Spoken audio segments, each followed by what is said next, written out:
Mwambie ndani yako jifurahishe kwa Bwana. Furaha ya Bwana ni nguvu.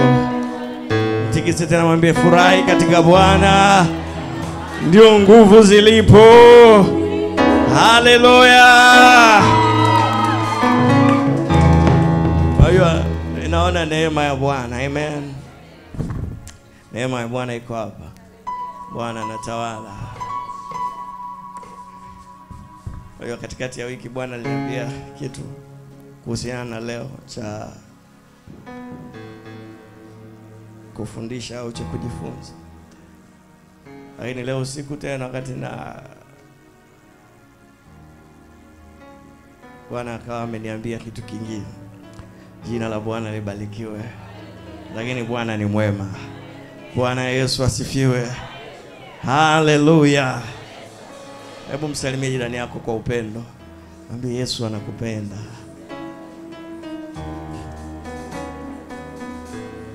Muangalie tena mwingine mwambie Bwana Yesu anakupenda. Anakupenda upeo. Haleluya. Amen. Yesu anakupenda. Glory to God. Thank you Jesus. Amen. Unaweza kuketi moja kwa moja tunaenda kwa neno la Mungu.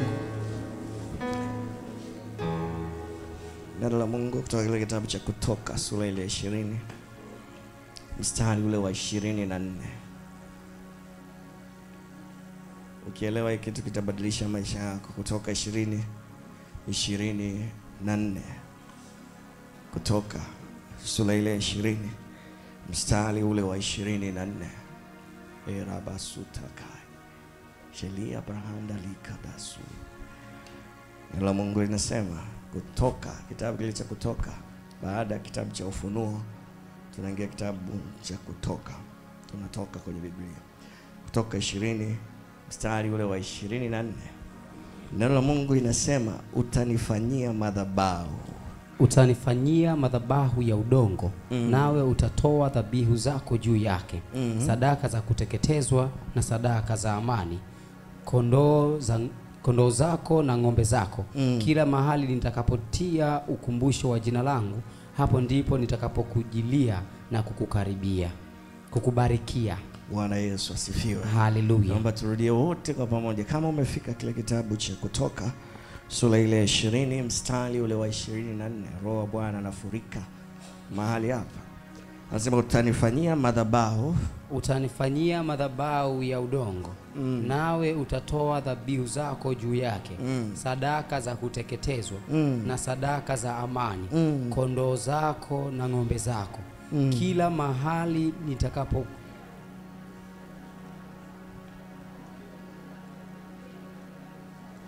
Haleluya. Nitasoma tena mimi kwa herufi kubwa. Nasema utanifanyia madhabahu ya udongo, nawe utatoa dhabihu zako juu yake. Sadaka ya kuteketezwa na sadaka za amani. Kondoo zako na ng'ombe zako. Kila mahali nitakapotia ukumbusho wa jina langu, hapo ndipo nitakapokujilia na kukubarikia. Bwana Yesu asifiwe. Mungu anatoa maelekezo. In fact ni sehemu ndogo ya somo tu ya kujenga madhabahu, lakini maelekezo anawapa wana wa Israeli kwa sababu anataka watembee katika njia yake. Anawaambia utanifanyia madhabahu ya udongo. Madhabahu ya udongo, eneo la kutoa sadaka, eneo la kuabudu. Utanifanyia madhabahu.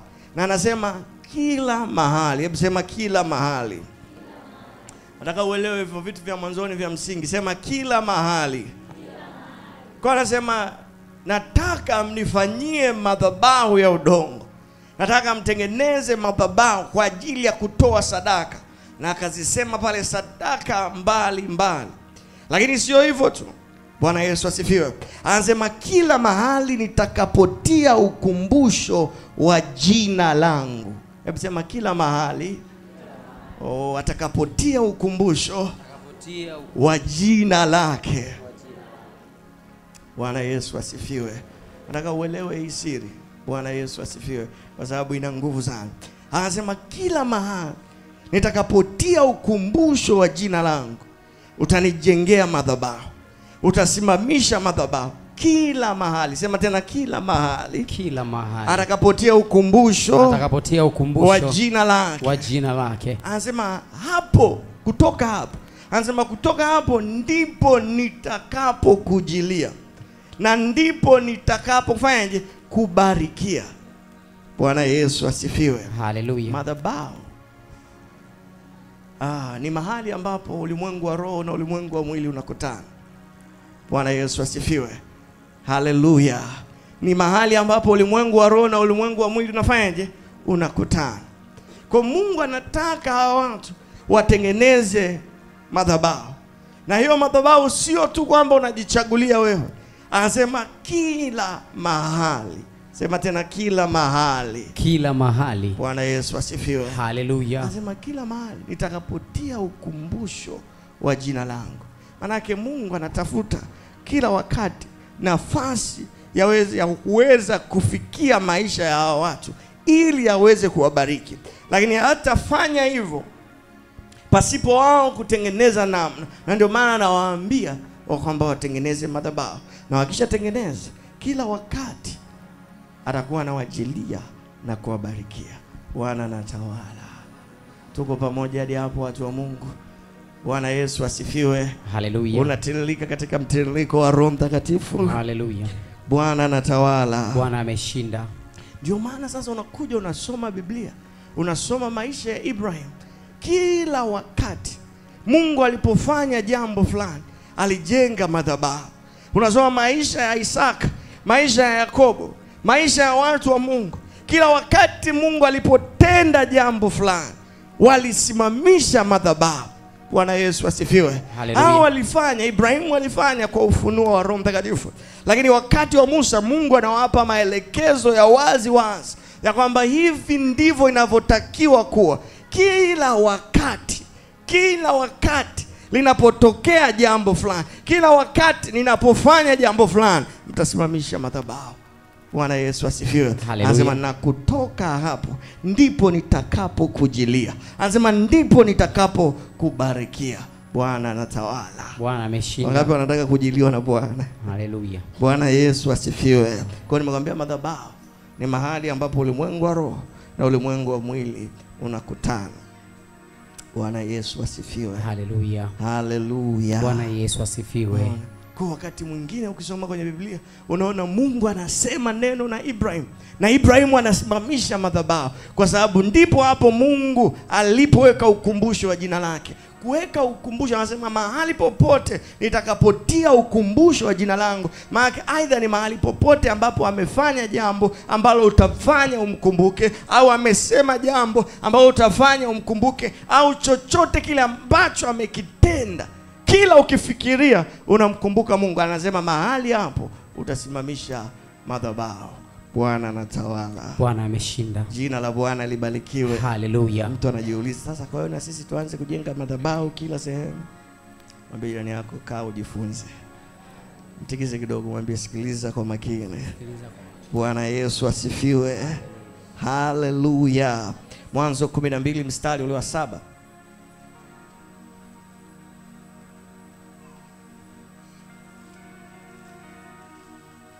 Mwanzo 12 mstari ule wa 7.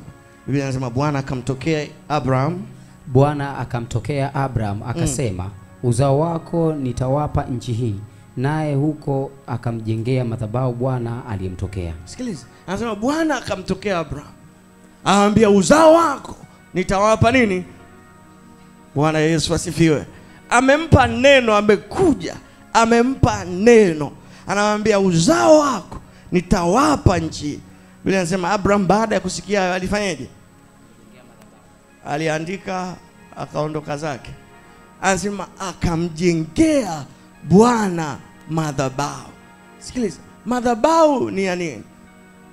Mojawapo ya kazi ya madhabahu ni kutoa sadaka. Hebu sema kutoa sadaka. Kutoa sadaka. Bwana Yesu asifiwe. Haleluya. Kwa anajenga madhabahu, anatoa sadaka. Sadaka mojawapo ni sadaka za kushukuru. Hebu sema sadaka za shukrani. Sadaka za shukrani. Dhabihu za shukrani. Dhabihu za shukrani. Kwa anasema akamjengea Bwana madhabahu. Tukienda mbele kidogo katika hicho kitabu cha Mwanzo, inakuonyesha kwa uchache sura ile ya 12 Mwanzo sura ile ya 12, hebu tuangalie mstari ule wa 28. Mwanzo 12 mstari ule wa 28. Neno la Mungu linasema imeisha 20. Oh, wonderful, wonderful. Okay, twende Mwanzo 13:18.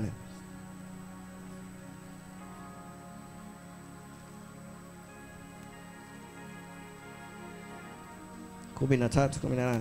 Aha. Basi Abraham akajiongeza hema yake, akaja akakaa kwenye mialoni ya Mamre, nayo ni miti iliyoko Hebron, akamjengea Bwana madhabahu huko. Bwana Yesu asifiwe. Haleluya. Haleluya. Bwana Yesu asifiwe. Anasema basi Abraham akajiongeza hema yake, akaja akakaa kwenye mialoni ya Mamre. Maana yake akapanua eneo lake, akaongeza ukubwa wa eneo lake, akaenda mpaka mialoni ya Mamre, mialoni ya Mamre. Anasema na huko akamjengea Bwana nini? Madhabahu. Naonyesha mara ya pili. Haya, turudi sura ile ya 12, ni mstari wa 8, sio 28. Mwanzo 12 mstari ule wa 8. Kisha akaondoka huko, akaenda mpaka mlima ulio upande wa mashariki wa Bethel, akaipiga hema yake. Alikuwa na Bethel upande wa magharibi, na Ai upande wa mashariki. Akamjengea Bwana madhabahu huko, akalitia jina la Bwana. Bwana Yesu asifiwe. Haleluya. Unaona habari za nani? Ibrahim. Ibrahim ni nani kwetu? Ni nani? Sio tu baba wa imani, sisi ni uzao wa Ibrahim. Bwana Yesu asifiwe. Haleluya. Sema mimi ni mzao wa Ibrahim. Mimi ni mzao wa Ibrahim. Bwana Yesu asifiwe. Alitembea na Mungu kwa namna ya ajabu. Ikawa kiasi kwamba hakuna jambo ambalo Mungu alitaka kulifanya asingeweza kumwambia Ibrahim. Bwana Yesu asifiwe. Haleluya. Haleluya. Bwana Yesu asifiwe. Sasa Ibrahim alifahamu siri, alifahamu mtembeo. Kwa kila wakati lipotokea jambo, alipoenda sehemu, alimjengea Bwana madhabahu katika eneo hilo. Bwana Yesu asifiwe. Haleluya. Mungu aliposema naye jambo fulani, alimtegea Bwana madhabahu. Mungu alipomuokoa na kitu fulani, alimjengea Bwana madhabahu. Bwana Yesu asifiwe. Haleluya. Na yote haya alikuwa anayafanya kwa sababu alielewa nguvu iliyoko katika hilo. Katika Kutoka ndipo ambapo Mungu anafunua, anawaambia sehemu yoyote ile ambapo nitatia ukumbusho wa jina langu, hapo ndipo mtanijengea madhabahu. Anasema kwa sababu hapo, kutoka hapo ndipo nitakapowajilia na kuwabariki. Bwana anatawala. Haleluya. Tuko pamoja hadi hapa? Nani amenielewa vizuri kabisa? Amen. Sasa hebu sema iko siri. Iko siri. Bwana Yesu asifiwe. Haleluya. Unajua sisi tumezaliwa mara ya pili, na Roho wa Mungu anakaa ndani yetu. Si unafahamu? Bwana Yesu asifiwe. Haleluya. Unafahamu ya kwamba miili yetu ni hekalu la Mungu? Bwana Yesu asifiwe. Haleluya. Unafahamu ya kwamba mwili wako ni hekalu la Mungu? Sio hivyo tu, unafahamu ya kwamba hekalu ni lazima liwe na madhabahu. Haleluya. Hekalu lazima liwe na nini? Na madhabahu. Bwana Yesu asifiwe. Haleluya. Kwa tunapoongelea mojawapo ya madhabahu ya Mungu ni wewe. Bwana Yesu asifiwe. Haleluya. Jina la Bwana libarikiwe. Haleluya. Sasa mimi kama mimi ni madhabahu, kama mwili wangu ni hekalu, na ndani ya mwili wangu kuna madhabahu, ninamjengea vipi Mungu madhabahu? Bwana Yesu asifiwe. Haleluya. Unanisikia vizuri hapa? Ninamjengea vipi tena Mungu madhabahu?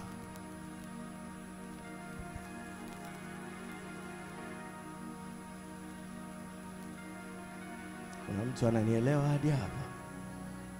Kwa sababu anasema mahali popote nitakapotia ukumbusho wa jina langu, hapo utanijengea madhabahu. Anasema kwa sababu kutoka hapo ndipo nitakapokujilia na ndipo nitakapokubarikia. Bwana Yesu asifiwe. Sasa nisikilize, ni maelezo mepesi sana. Maana yake kanuni ni ile ile katika ulimwengu wa roho. Bwana Yesu asifiwe. Haleluya. Chochote kile ambacho Mungu aidha anasema na wewe, Bwana Yesu asifiwe, chochote kile ambacho aidha Mungu anafanya kwako, haleluya, au anakupa kukifanya kiwe chako, ni lazima ukiunganishe na madhabahu ya Mungu. Bwana Yesu asifiwe. Haleluya. Haleluya. Bwana Yesu asifiwe. Jina la Bwana libarikiwe. Haleluya. Sema lazima nikiunganishe. Lazima nikiunganishe. Mwambie jirani yako lazima nikiunganishe. Lazima nikiunganishe na madhabahu ya Mungu. Na madhabahu ya Mungu. Bwana Yesu asifiwe. Haleluya. Sema tena lazima nikiunganishe. Lazima nikiunganishe na madhabahu ya Mungu. Na madhabahu ya Mungu. Bwana Yesu asifiwe. Haleluya.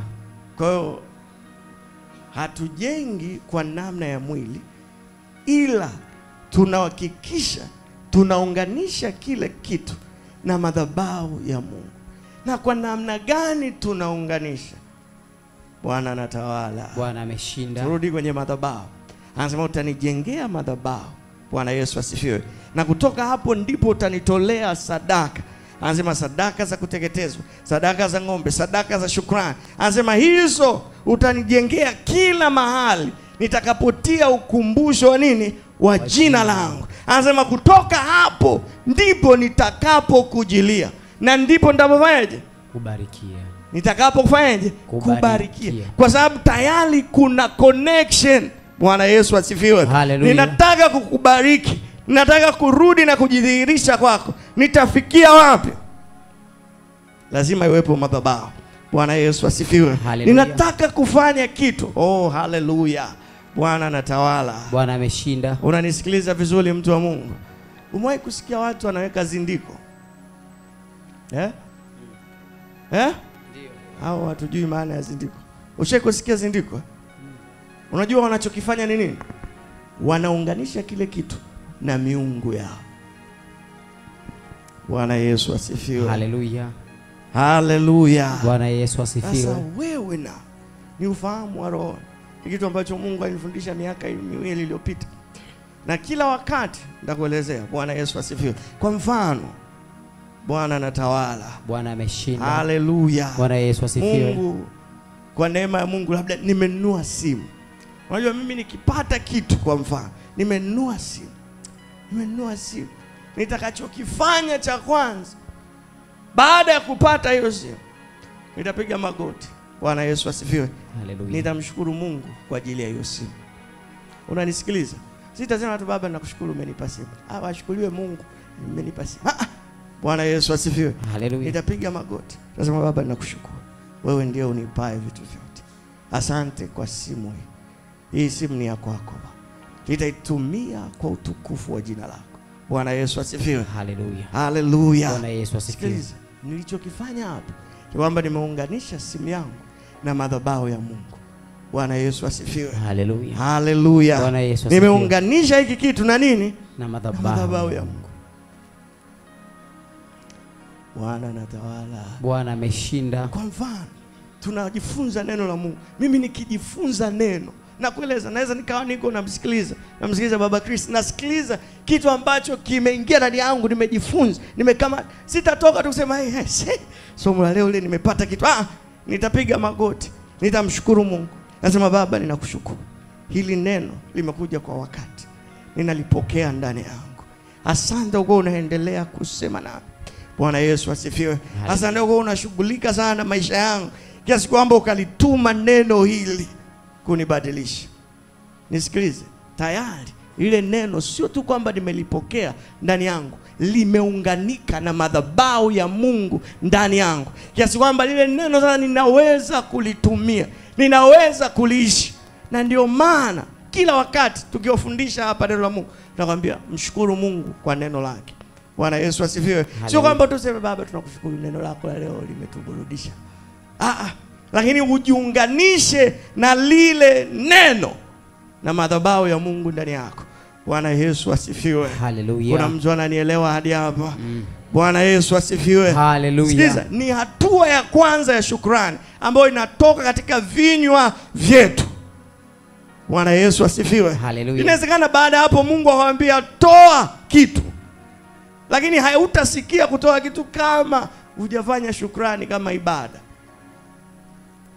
Unapofanya hivyo ndio zindiko lako la Yesu Kristo. Bwana Yesu asifiwe. Haleluya. Hakuna kitu kitagusa hiyo kitu, kwa sababu tayari kimeunganika na madhabahu. Kikitaka kugusa tayari kuna ripoti zinaenda. Bwana anatawala. Bwana ameshinda. Bwana Yesu asifiwe. Haleluya. Umeenda unataka kuchukua shamba, unataka kulima, wewe unaenda tu unalichukua, unaenda unamwaga mbegu. Bwana Yesu asifiwe. Haleluya. Usifanye hivyo. Mwambie jirani yako usifanye hivyo. Usifanye hivyo. Haleluya. Haleluya. Kwa kila wakati anasema kila mahali nitakapotia ukumbusho wa jina langu tanijengea madhabahu. Anasema kutoka hapo ndipo nitakapokujilia, kutoka hapo ndipo nitakapokubalikia. Bwana Yesu asifiwe. Haleluya. Haleluya. Bwana Yesu asifiwe. Haleluya. Bwana Yesu asifiwe. Na nisikilize, ukizoeza kufanya hivi kila wakati utakapokumbuka hicho kitu, kila wakati utakapokiona hicho kitu ambacho uliunganisha na Bwana, itakuwa ni rahisi sana wewe kuendelea kumshukuru Mungu. Bwana Yesu asifiwe. Haleluya. Haitakuwa rahisi kwa wewe kujivuna. Bwana anatawala. Bwana ameshinda. Unajua chochote kile alichokupa Mungu hautajivuna. Unaelewa? Kila wakati ukiwa unasema Mungu wangu ninakushukuru, kwa sababu tayari kimeunganishwa na neema ya Mungu ndani yako. Tayari kimeunganishwa na madhabahu ya Mungu katika maisha yako. Kwa kila ukikigusa, kila ukutana nacho, tayari tukufu wa Mungu unadhihirika. Bwana Yesu asifiwe. Haleluya. Haleluya. Bwana Yesu anasema asifiwe. kutoka hapo ndipo nitakapokujilia. Anasema na ndipo nitakapofanyaje? Kubarikia. Bwana anatawala. Bwana ameshinda. Nani ananielewa vizuri? Haleluya. Bwana Yesu asifiwe. Bwana anatawala. Bwana ameshinda. Ngoja nikuonyeshe zaidi, tujifunze zaidi. Umeshapata kitu hadi hapo? Abazude, Mwanzo sura ya 8.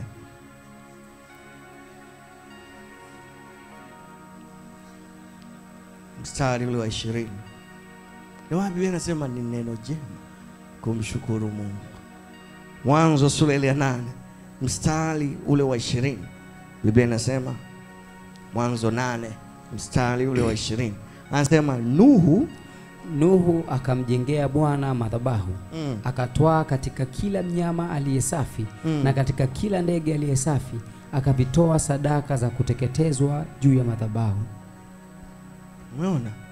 Nuhu amekaa katika safina kwa muda mrefu. Bwana Yesu asifiwe. Kuna siku zile 40 mvua imenyesha, lakini walikaa tena mule ndani siku 120. Wamekaa wapi? Ndani ya safina. Wanatuma ndege mara ya kwanza. Ndege anapotelea nani? Ndani kunguru sijui nijua, sikumbuki vizuri. Bwana Yesu asifiwe. Lakini baadaye ndipo kulipokauka kabisa. Wanatoka katika nini? Katika safina. Hebu sema wanatoka katika safina. Bwana Yesu asifiwe. Walipotoka katika safina, kitu cha kwanza, hebu sema kitu cha kwanza. Kitu cha kwanza, kwa sababu ndicho kilichotokea. Walipotoka tu kwenye safina, anasema Nuhu akamjengea Bwana madhabahu. Madhabahu ya nini? Ilikuwa ni ya shukrani. Anasema wametoka. Mtu mwingine akasema la, ngoja ninyoshe miguu kwanza. Bwana Yesu asifiwe. Yaani tumekaa mule ndani kama wafungwa siku zote hizi. Wewe niangalie nchi imekuaje. Jamani. Angeweza kufanya chochote mtu mwingine, lakini Nuhu cha kwanza baada ya kutoka anafanyaje? anamjengea Bwana madhabahu. Haleluya. Unanisikia vizuri? Sasa sio hicho tu, kwa sababu pointi kubwa haiko hapo. Some mstari ule wa 21. Anasema Bwana akasikia harufu ya kumridhisha. Bwana akasema moyoni, sitailaani nchi tena baada ya hayo kwa sababu ya wanadamu. Maana mawazo ya moyo wa mwanadamu ni mabaya tangu ujana wake. Wala sitapiga tena baada ya hayo kila kilicho hai kama nilivyofanya. Bwana Yesu asifiwe. Sikiza, Bwana akafanyaje? Akasikia harufu. Hebu sema akasikia harufu nzuri. Akasikia harufu nzuri. Haleluya. Bwana Yesu asifiwe. Maana yake ile madhabahu ilifanya nini? Ilifanya kazi. Kwa anasema akasikia harufu, akasema sitailaani nchi tena. Mimi najiuliza, na wakati natafakari najiuliza zaidi, kama Nuhu asingejenga madhabahu, kama Nuhu asingefanya kile alichokifanya, maana ingewezekana tungekuwa tuna gharika nyingi katika nini? Katika nchi. Ingewezekana zingekuwa zimetokea nyingi. Lakini kilichomfanya Bwana agairi kwa habari ya gharika ilikuwa ni madhabahu aliyojenga nani? Nuhu. Bwana Yesu asifiwe. Haleluya. Umepitia katika nyakati fulani ngumu. Umepitia katika nyakati fulani zinapoisha tu, mshukuru Mungu. Bwana Yesu asifiwe. Haleluya. Mshukuru Mungu kwa nyakati hiyo. Mshukuru Mungu kwa majira hayo yaliyopita. Toa dhabihu za shukrani mbele za Mungu. Inawezekana kwa kufanya hivyo jambo la namna hiyo lisirudie tena katika maisha yako. Haleluya. Bwana Yesu asifiwe. Haleluya. Haleluya. Bwana Yesu asifiwe. Sio kuona watu wanapitia namna fulani ambazo zinafanana kila mara. Anapita miezi na miezi namna fulani, ugumu fulani, anakuja anasuka anatoka. Ala haula. Anakaa tena, baada inakuja tena kitu kinachofanana na hiyo. Kwa sababu hajajifunza. Bwana Yesu asifiwe. Kwa anasema Nuhu akamjengea Bwana madhabahu. Na Bwana akasikia harufu. Hebu sema Bwana akasikia harufu. Bwana akasikia harufu. Biblia inasema maombi yetu, maombi ya watakatifu hupanda mbele za Mungu kama harufu nzuri ya nini? Ya manukato. Kwa hata kama, sababu wakati huu Mungu alikuwa na hasira juu ya nini? Ya viumbe. Alikuwa na hasira juu ya ubaya uliokuwa unaendelea katika dunia. Kwa ile harufu ikamtuliza Mungu. Haleluya. Bwana Yesu asifiwe. Haleluya. Ile namna ikamshusha Mungu, ikamtuliza Mungu, akasikia raha. Alafu Mungu akasema Bwana anatawala. Bwana ameshinda. Bwana Yesu asifiwe. Haleluya. Wanaokomesha vitu katika maisha yako kila wakati baada ya kupita, kwa sababu utapita, ni uhakika. Bwana Yesu asifiwe. Haleluya. Lakini baada ya kupita, mshukuru Mungu. Toa dhabihu katika hicho kitu. Mshukuru Mungu. Na Mungu anaweza kuambia utoe kitu fulani. Bwana Yesu asifiwe. Haleluya. Haleluya. Utoe sadaka fulani zaidi tu ya kushukuru. Na utatoa ili ule wewe, utaitoa madhabahuni pa Mungu. Bwana Yesu asifiwe. Haleluya. Haleluya. Na somo lifundisha Team Jesus na usu madhabahu, na hiki ni kipande kidogo cha madhabahu. Bwana Yesu asifiwe. Haleluya. Haleluya. Bwana Yesu asifiwe. Kwa utatoa, unamshukuru Mungu kwa ajili ya kila alichokifanya. Na Biblia inasema kutoka hapo ndipo atakapokubarikia. Sasa atakubarikiaje katika nyakati ngumu? Maana yake ile nyakati haitajirudia. Kile itakapotaka kurudi, itakutana na mkono wa Bwana. Kile itakapotaka kutokea, itakutana na mtu alishaweka ulinzi, alishaalika uwepo wa Mungu katika ile kitu. Na kuanzia hapo unakuwa na namna nyingine ya maisha, utukufu hata utukufu. Bwana Yesu asifiwe. Haleluya. Haleluya. Bwana Yesu asifiwe. Nani ananielewa? Nani ameona hili neno linamfaa? Simama umshukuru Mungu. Mshukuru kweli kweli kutoka moyoni mwako. Kwa sababu ni madhabahu. Sharabasukataka. Libra doso parana hazete. Leko sokoria manzikataka. Kwa moyo wangu wote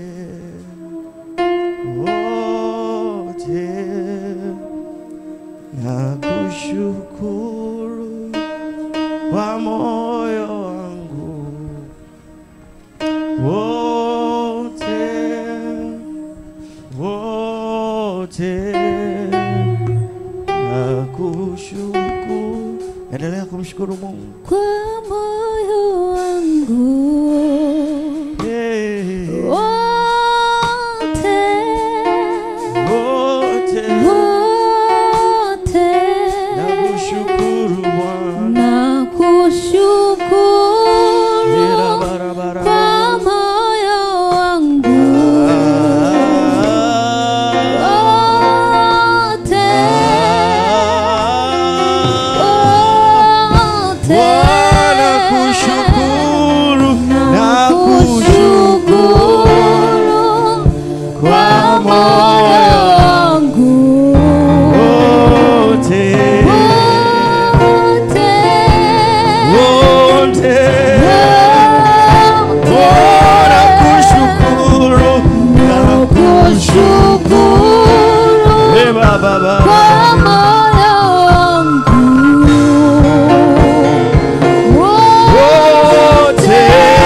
Ujui namna ambavyo Mungu anafanya vitu.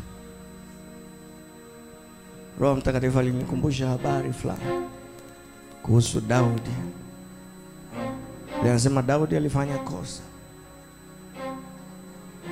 na Mungu akamwambia mambo matatu yamewekwa mbele zako, likiwemo la tauni, watu kufa kwa tauni, lakini wewe kukimbia mbele za maadui zako. Lakini Daudi akachagua lile ambalo Bwana atalifanya. Biblia inasema mharibu akaja, ndani ya usiku mmoja wakafa watu zaidi ya 100,000. Daudi akaungua sana, akasema ni bora ningepatwa mimi na mahali. Kwa akamwomba Mungu na Mungu akampa suluhisho. Biblia inasema akamwambia Daudi, nenda kajenge madhabahu. Anamwambia sehemu ile ile ambayo umemuona yule mharibu, malaika yule akinyosha mkono kuua wale watu, nenda kasimamishe madhabahu ya Bwana. Bwana Yesu asifiwe. Niko nasoma hapo.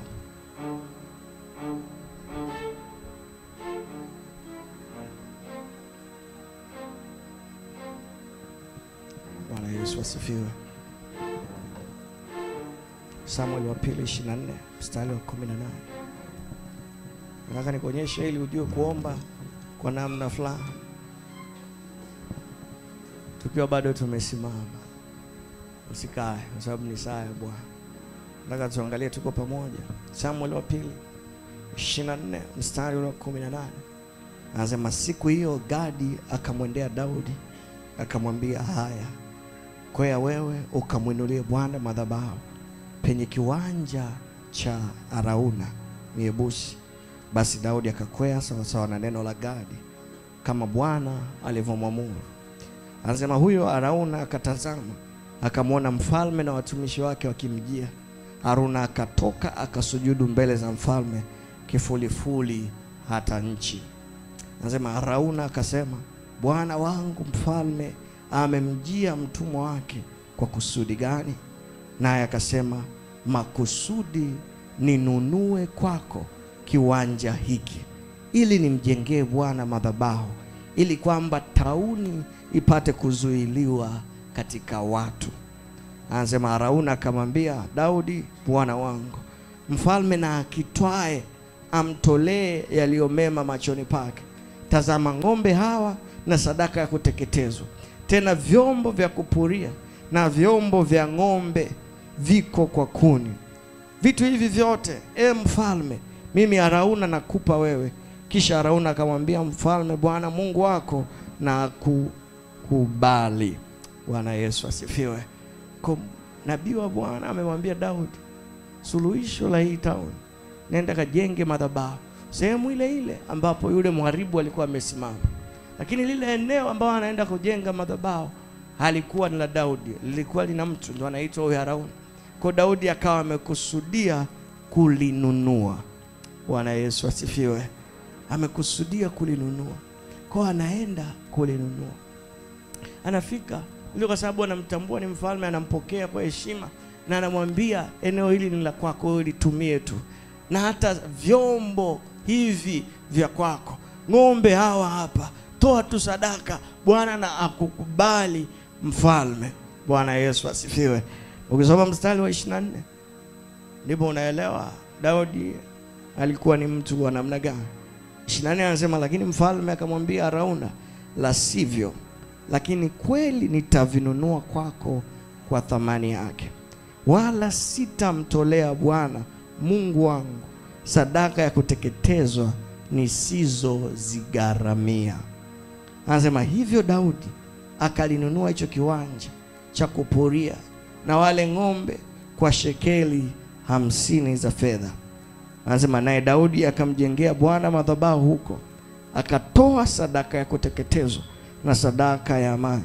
Basi Bwana aliridhia nchi na tauni ikazuiliwa katika Israeli. Bwana Yesu asifiwe. Haleluya. Anasema Daudi akasema siwezi nikamtolea Mungu sadaka ya kuteketezwa ambayo haijanigharimu.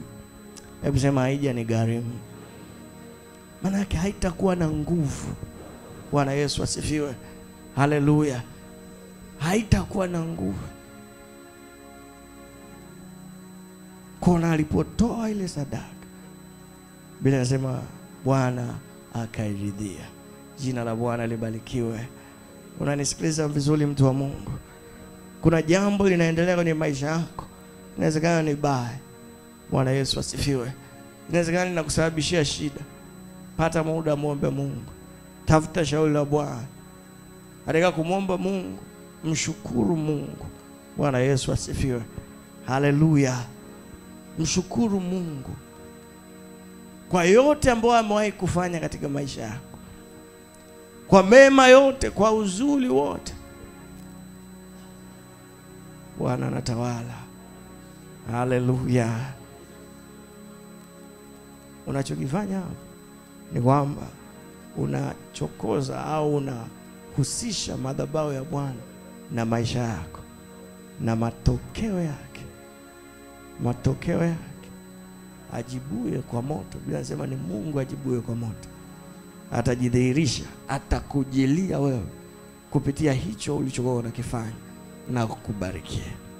Bwana Yesu asifiwe. Anasema kutoka hapo ndipo nitakapokujilia, na ndipo nitakapokubarikia.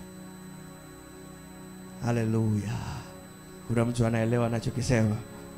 Hebu inua mikono yako, sema Baba ninakushukuru kwa neno lako. Asante kwa maarifa haya. Asante kwa namna hii ulionipa. Na mimi leo hii kutoka moyoni mwangu ninakushukuru. Vitu vyote nilivyopata vimetoka kwako. Ninakushukuru kwa ajili ya familia yangu. Ninakushukuru kwa ajili ya mke au mume. Ninakushukuru kwa ajili ya watoto wangu. Ninakushukuru kwa ajili ya elimu, kwa ajili ya ujuzi. Ninakushukuru kwa ajili ya mifugo, kwa ajili ya kila kitu ambacho Bwana umeleta katika maisha yangu. Na ninaviunganisha hivyo vitu na madhabahu yako kwa sadaka hii ya shukrani, kwa moyo huu wa shukrani, katika jina la Yesu. Katika jina la Yesu. Endelea kumshukuru Mungu kwa maneno yako. Liprata sataka marabazikata wavunja vunja nira wakata minyororo toka mawio mache wewe ajabu. Unavyoomba hivi naona nguvu ya Mungu. Barabala barabahai.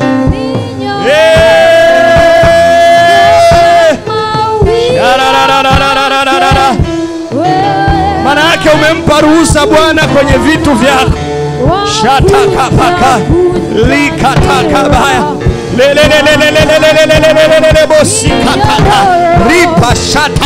Ripashata emesikataya ramashata emashata rebeleketekebosaka bara ride pere baha lelele pasika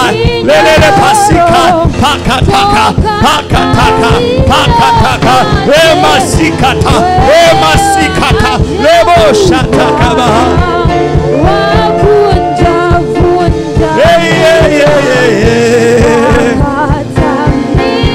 minyororo inakatika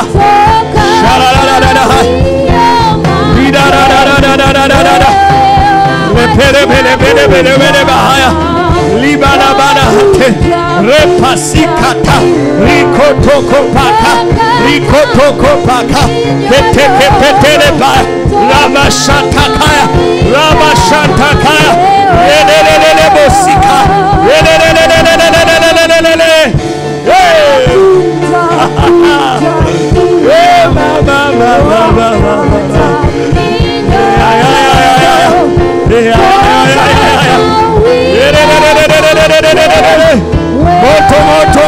moto Bwana, moto Bwana.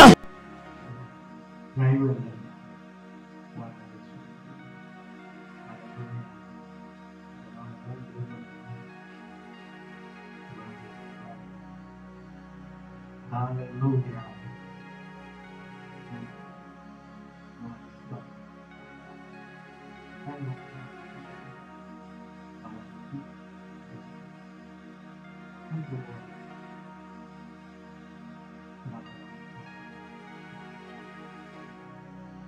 Amen.